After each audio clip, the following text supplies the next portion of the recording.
Sing, loan me that shotgun, I said urgently, waving with my hand. Sing reluctantly relinquished the weapon. As soon as I touched it, the barrel fell off. But I was ready for that. I grabbed the tube of steel and used it to flip the Firebringer's lens over. The lens was convex, meaning it bulged out on one side.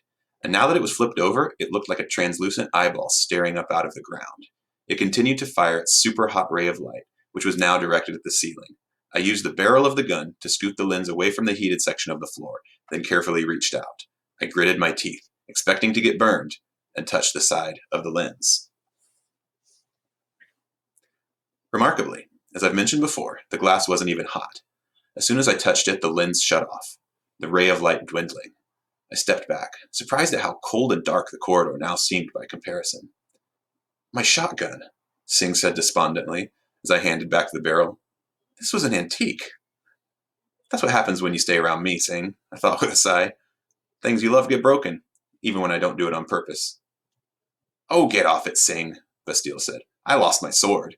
You can't even understand how much trouble I'll be in for that.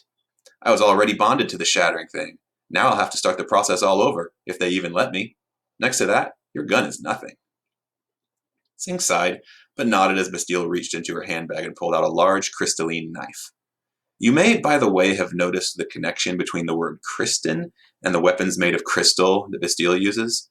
This is actually just a coincidence. Kristen is the Vindardi word for grumpy, which all Kristens tend to be. And I think, I'm just kidding. They got the name because they use crystal swords. Plus, they live in a big castle dubbed Crystallia, made of, you guessed it, crystals. That clear enough? Crystal clear? Ahem.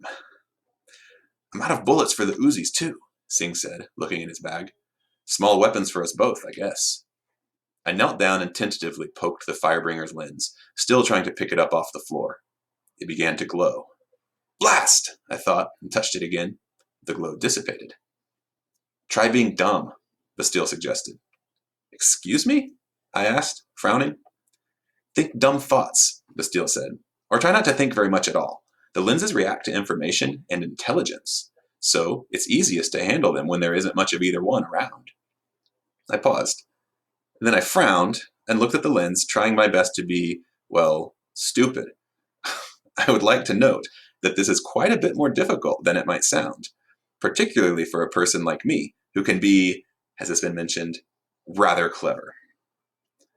Not only is it against a rational person's nature to try and convince himself that he is more stupid than he thinks he is, it is quite difficult to not think about anything when one has been told not to. Only the truly most brilliant of people can pretend stupidity so successfully. But it can be done. I closed my eyes and tried to empty my mind. Then I reached for the lens. It started to glow. I frowned, then tapped it before it could go off. Maybe we should just leave it, Sing said nervously, before someone sees us. Too late, Bastille said, nodding down the hallway to where a group of robed librarians had just appeared around a corner.